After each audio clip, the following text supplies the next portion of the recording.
नमस्ते। आज हम कक्षा 8वीं के पाठ्य पुस्तक हिंदी के द्वितीय पाठ लाख की चूड़ियाँ, इसके लेखक कामता नाथ हैं, जिन्होंने लाख की चूड़ियों के माध्यम से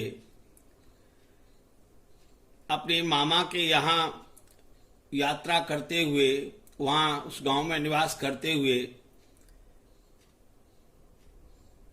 बदलू काका इस पाठ के एक पात्र हैं जो उसी गांव में रहते हैं और लाख की चूड़ियाँ बनाते हैं। तो लाख की चूड़ियों का ये परिदृश्य इस पाठ के द्वारा हमें भारत की प्राचीन कला का भी ज्ञान करा रहे हैं और साथ में इस पाठ के द्वारा लेखक एक संदेश देना चाह रहे हैं कि भारत में छोटे छोटे जो उद्योग थे, गांव के अंदर रहते हुए लोग छोटे छोटे अपने कार्य करके अपनी जीविका अर्जन करते थे। धीरे धीरे वो उद्योग समाप्त हो गए और मशीनी युग आ गया और मशीनी युग के कारण से लोगों के हाथों के द्वारा जो काम होता था वो हाथों से काम छिन गया और उनके हाथों में से छिन करके मशीन के द्वारा वह कार्य होने लगा। तो मशीनी युग के कारण से लोगों के जीविकोपार्जन भी समाप्त हो गया और छोटे छोटे उद्योग धंधे समाप्त हो गए। तो इस पाठ के द्वारा लेखक हमें यह संदेश देना चाह रहे हैं। यह हम देखते हैं, सारे गांव में बदलू मुझे सबसे अच्छा आदमी लगता था। ये बदलू ये है क्योंकि वह मुझे सुंदर सुंदर लाख की गोलियां बनाकर देता था। मुझे अपने मामा के गांव जाने का सबसे बड़ा चाव यही था कि जब मैं वहां से लौटता था तो मेरे पास ढेर सारी गोलियां होती, रंग बिरंगी गोलियां जो किसी भी बच्चे का मन मोह ले।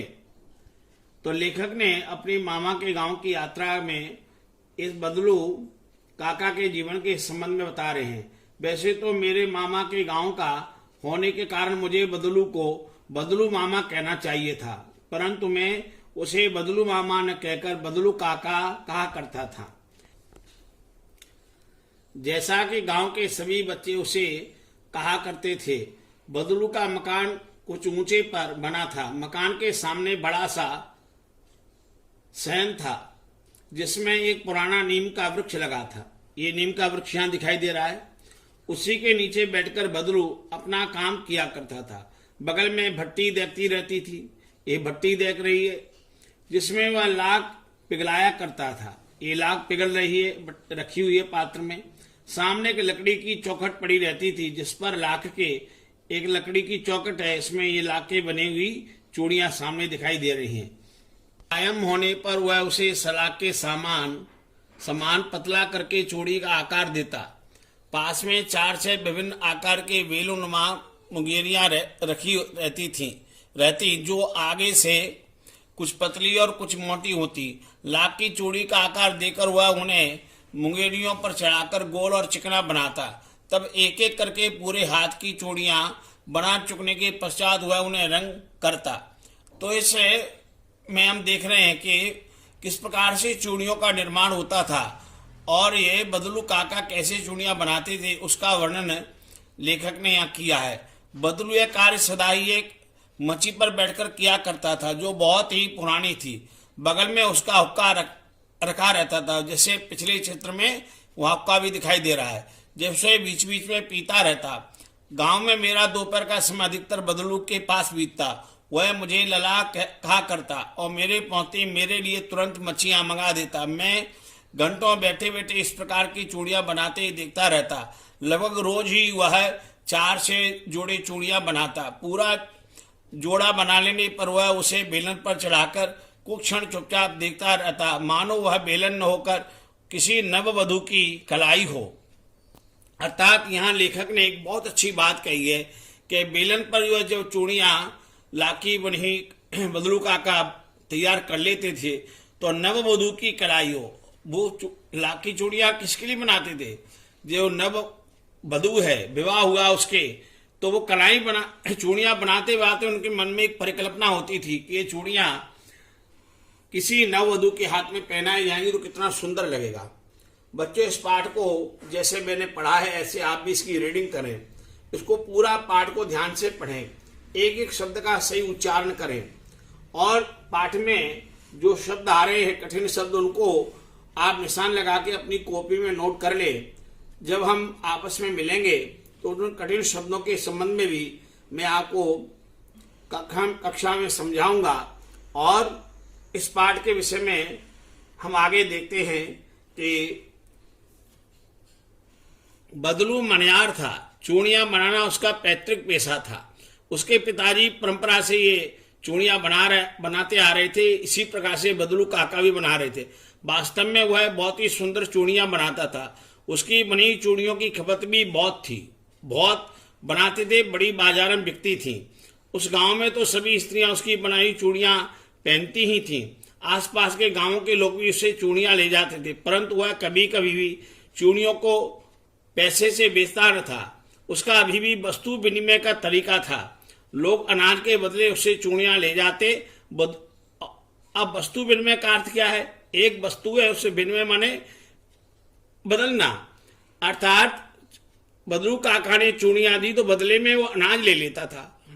पैसे न लेकर के अपनी लाख की चूड़ियां बदलू काका ने दी और बदले में उससे किसान से अनाज ले लिया, गेहूं ले लिए, चावल ले लिया, अन्य कोई मक्का अनाज आदि ले लिया।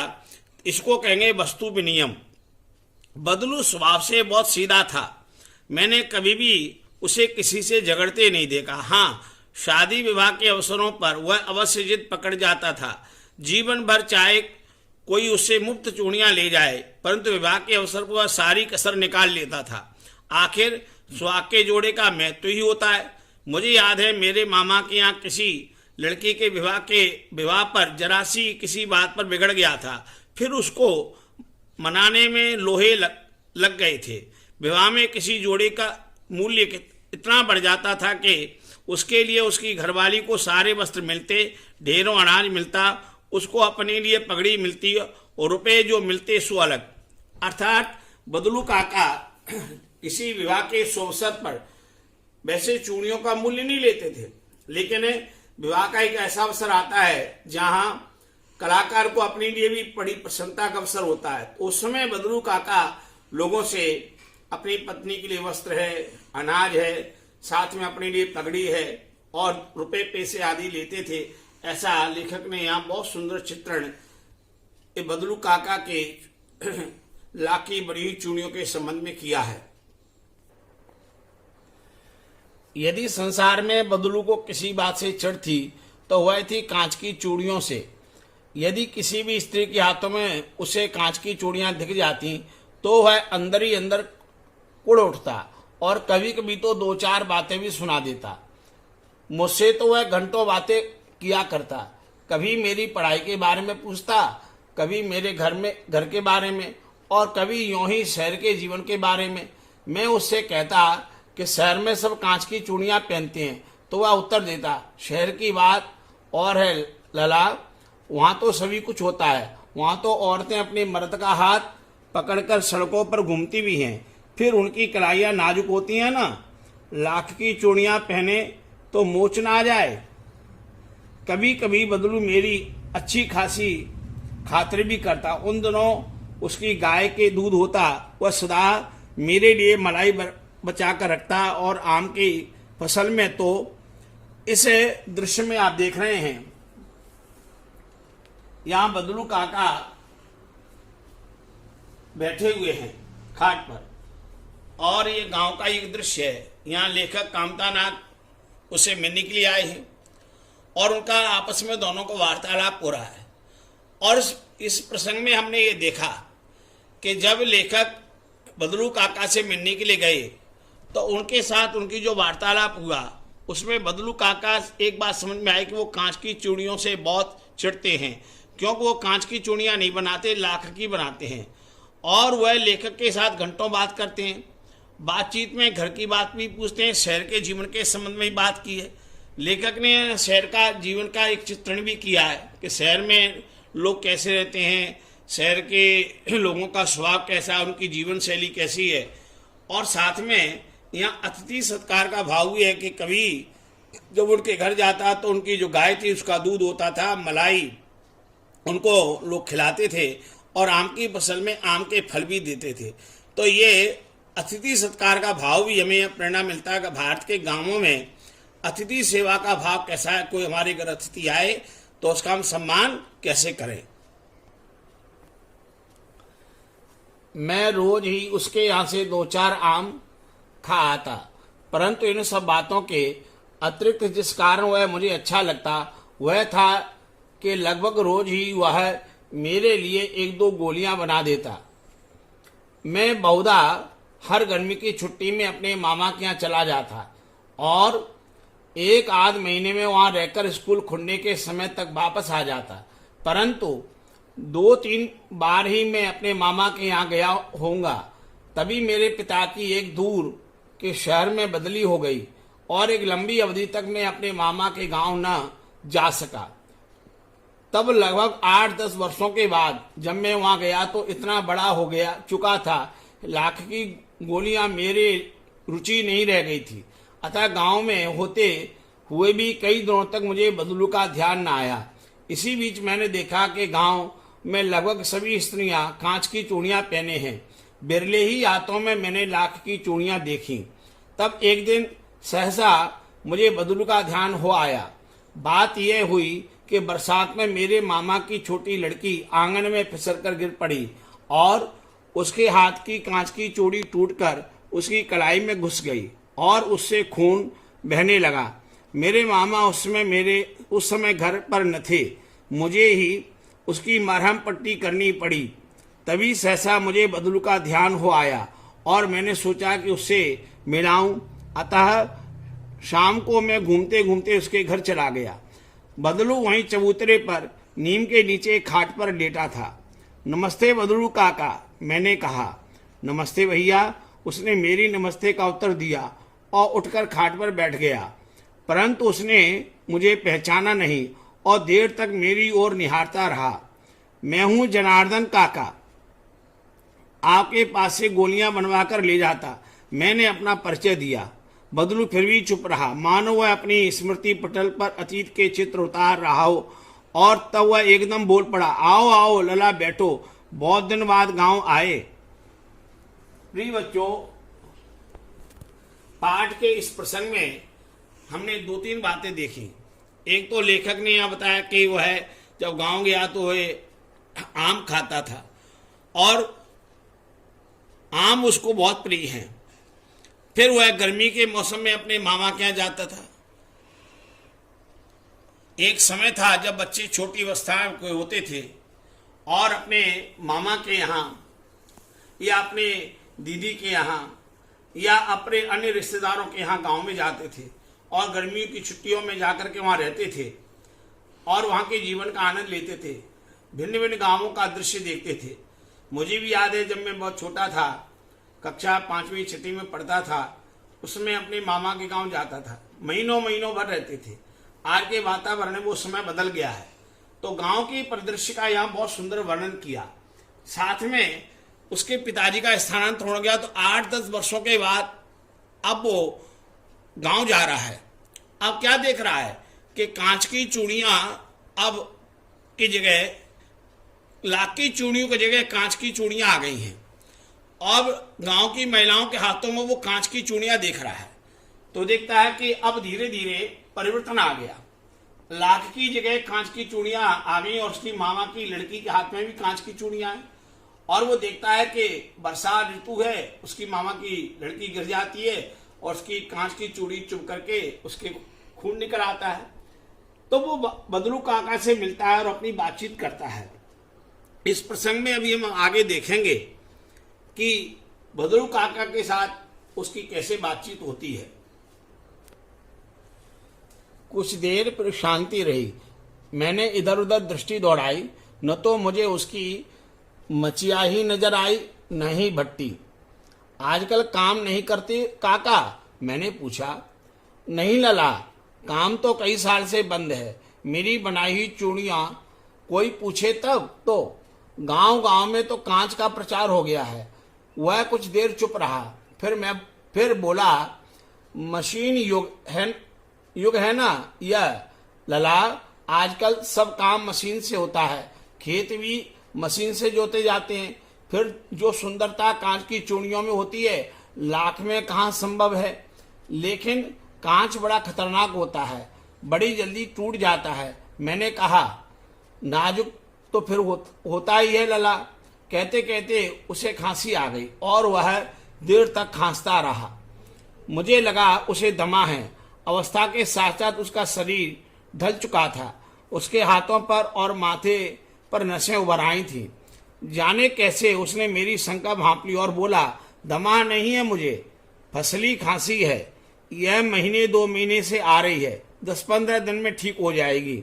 मैं चुप रहा। मुझे लगा कि उसके अंदर कोई बहुत बड़ी व्यथा छिपी है। मैं देर तक सोचता रहा कि इस मशीन युग ने कितने हाथ काट दिए हैं। कुछ देर फिर शांति रही तो मुझे अच्छी नहीं लगी। आम की फसल अब कैसी है काका? कुछ देर पश्चात मैंने बात का विषय बदलते हुए पूछा। अच्छी लला, अच्छी है लला, बहुत अच्छी है, उसने लहक कर उत्तर दिया और अंदर अपनी बेटी को आवाज दी, अरे रज्जो, लला के लिए आम तो ले आ। फिर मेरी ओर मुखातिब होकर बोला, माफ करना लला, तुम्हें आम खिलाना भूल गया था। नहीं काका, आम तो इस साल बहुत खाए हैं। वाह वाह, बिना आम खिलाए कैसे जाने दूंगा तुमको।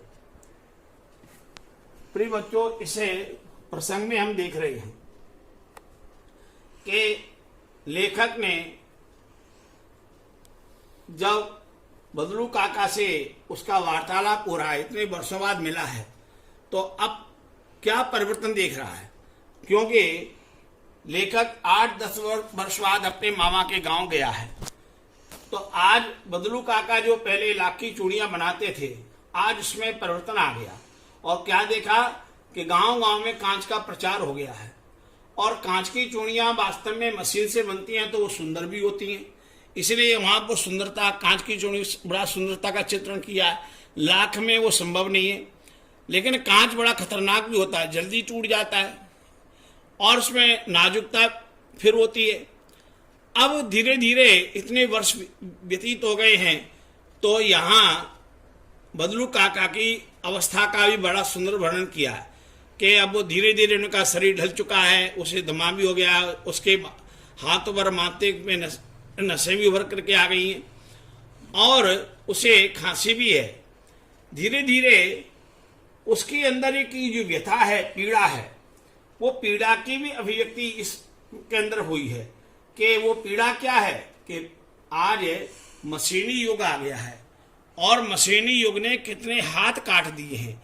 ये वाक्य बच्चों में संदेश दे रहा है कि जो कार्य छोटे छोटे उद्योगों के द्वारा उनको रोजगार प्राप्त होते थे, आज उन हाथों में रोजगार नहीं रहा।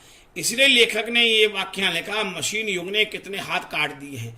कुछ तो ये आम की फसल का फिर वर्णन है कि उनको आम बहुत अच्छे लगते हैं और ये अतिथि सत्कार की भावना है कि बदलू काका अपनी बेटी रज्जो को बुलाते हैं और वो लेखक के लिए आम लेके आती है। और फिर आगे का परिदृश्य हम देखेंगे। मैं चुप हो गया। मुझे वे दिन याद हुआ है जब वह मेरे लिए मलाई बचाकर रखता था। गाय तो अच्छी है ना काका? मैंने पूछा। गाय कहाँ है लला? 2 साल हुए बेच दी, कहाँ से खिलाता। इतने में रज्जो, उसकी बेटी, अंदर से एक डलिया में ढेर से आम ले आई। यह तो बहुत है काका, इतने कहाँ खा पाऊंगा? मैंने कहा। वाह वाह, वह हंस पड़ा। शहरी ठहरे ना, मैं तुम्हारी उम्र का था तो इसके चौगुने आम एक वक्त में खा जाता था। आप लोगों की बात और है, मैंने उत्तर दिया। अच्छा बेटी, लला को 4-5 आम छांट कर दो, सिंदूरी वाले देना। देखो लला कैसे हैं, इसी साल यह पेड़ तैयार हुआ है। रज्जो ने 4-5 आम अंजलि में लेकर मेरी ओर बढ़ा दिए। आम लेने के लिए मैंने हाथ बढ़ाया तो मेरी निगाह एक क्षण के लिए उसके हाथों पर ठिठक गई। गोरी गोरी कलाइयों पर लाख की चूड़ियां बहुत ही फब रही थीं। बदलू ने मेरी दृष्टि देख ली और बोल पड़ा, यह आखिरी जोड़ा बनाया था। जमींदार साहब की बेटी के विवाह पर 10 आने पैसे मुझे दे रहे थे। मैंने जोड़ा नहीं दिया, कहा शहर से ले आओ। मैंने आम ले लिए और खाकर थोड़ी देर पश्चात चला गया। मुझे प्रसन्नता हुई कि बदलू ने हार कर भी हार नहीं मानी थी। उसका व्यक्तित्व कांच की चूड़ियों जैसा न था कि आसानी से टूट जाए। कामता नाथ। प्रिय बच्चों, इस प्रसंग में लेखक कामता नाथ ने बहुत सुंदर चित्रण किया है और ये अतिथि सत्कार का एक भाव ये व्यक्त किया कि वह एक गाय रखते थे और उसकी मलाई उनको देते थे। आज अवस्था ऐसी आ गई, गाय नहीं है। आज उनका काम धीरे धीरे समाप्त हो गया है, तो गाय के लिए वो चारा भूसा कहाँ से लेके आए, उसका चित्रण किया है। और उसके साथ साथ में ये भी यहाँ दर्शाया गया है कि गांव के में लोगों के खाने पीने का जो जीवन शैली है वो कितनी अच्छी है और अतिथि सत्कार का भाव कितना है। वो एक आम लेके नहीं आई बेटी, बहुत सारे आम टोकरी में भर के ले आई। फिर उन्होंने 4-5 आम उनको छांट करके दिए। ये उदारता का भाव यहाँ प्रदर्शित किया गया है।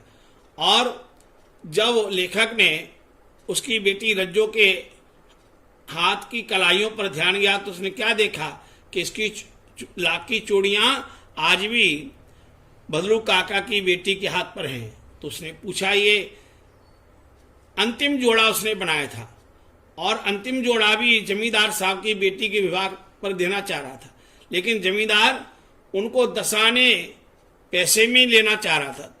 अर्थात आज भी हम देखते हैं कि बड़े बड़े जमींदार लोग हैं, पैसे वाले लोग हैं, जो मजदूर अपनी मेहनत करते हैं उनको भी उस मेहनत का पूरा पैसा नहीं देते, उससे काम करा लेंगे। आज भी गांवों में बड़े बड़े पैसे वाले लोग हैं, बड़े बड़े कृषक हैं, मजदूरों से खेतों में काम कराएंगे, वो बड़ी मेहनत करेंगे, फसल काटने का काम करेंगे, लेकिन उनको पूरी मजदूरी नहीं मिलेगी तो कैसे काम करेंगे। बदलू काका को भी अपनी लाख की चूड़ियों की पूरी कीमत नहीं मिली तो उन्होंने नहीं दी और अपनी बेटी के हाथ में वो अंतिम लाख की चूड़ियां हैं। तो इस पूरे लाख की चूड़ियों के माध्यम से हम ये देखेंगे, जैसे मेरे हाथ में बच्चों ये लाख की चूड़ियां हैं, देखो ये बनी हुई है लाख की चूड़ियां। आप यहाँ भी देख सकते हैं और अपने घर में भी अपनी माँ से कह सकते हैं मुझे लाख की चूड़ियां दिखाइए। और बच्चों ये मेरे हाथ में कांच की बनी हुई चूड़ियां हैं। अब इन दोनों चूड़ियों में आप देखेंगे, इस हाथ में ये लाख की चूड़ियां हैं, इधर मेरे हाथ में कांच की चूड़ियां हैं। तो इन दोनों प्रकार की चूड़ियों में अंतर है। ये इन चूड़ियों में लेखक ने एक संदेश दिया है कि जो बदलू काका है कैसे मेहनत करके बनाते थे, आज मशीनी युग से इन चूड़ियों में सौंदर्य तो आ गया, इनमें बड़ी सुंदरता है, बनावट है, लेकिन इसके साथ साथ एक चीज हमें इस पाठ के द्वारा सीखने को प्राप्त हो रही है कि मशीनी युग ने लोगों के हाथ से काम छीन लिया है और मशीनें काम करने लगी। बच्चों आज भी हम गांव में देखते हैं, पहले किसान कितनी बड़ी संख्या में होते थे और अपने बहुत से मजदूर आते थे, फसल काटते थे, गेहूं निकालने का काम करते थे, लेकिन आज मशीन आ गई, मशीनें ही खेत जुताई का काम करती हैं, ट्रैक्टर के द्वारा हो रहा है, मशीनीकरण आ गया है। फिर बीज बोने का काम मशीन से हो रहा है, फसल काटने का काम मशीन से हो रहा है, फिर मशीन के द्वारा गेहूं निकालने का काम हो रहा है। तो जहां सैकड़ों मजदूर लगते थे वो काम थोड़े से व्यक्तियों के द्वारा मशीन से हो जाता है। इससे बेरोजगारी भी बढ़ी है। मशीन युग में क्रांति तो हुई, लेकिन इस क्रांति के साथ में गरीबी मजदूरी के साथ भी एक समस्या बढ़ी है। तो उसी का चित्रण यहाँ लेखक ने किया है। इस पाठ का अब हम अभ्यास देखेंगे और मैं अभ्यास के प्रश्नोत्तर आपको अलग से भी दूंगा, वो आप अपने घर में बैठ करके करें। मेरी सब बच्चों से प्रार्थना है इस पाठ को आप बार बार 3-4 बार पढ़िए और इस पाठ के जो कठिन शब्द हैं वो अपनी कॉपी में आप लिखिए। फिर इस कोरोना की लड़ाई को जीतने के बाद हम विद्यालय में मिलेंगे तो आपको इस पाठ को हम फिर और अच्छी तरह से दोबारा समझाएंगे और उसमें फिर इसके विषय में हम चर्चा करेंगे, तब तक आप घर में रह करके इन पाठों का अभ्यास करें और अपनी कॉपी में भी प्रश्नों के उत्तर लिखें, जो मैं आपको अलग से भेजूंगा। धन्यवाद।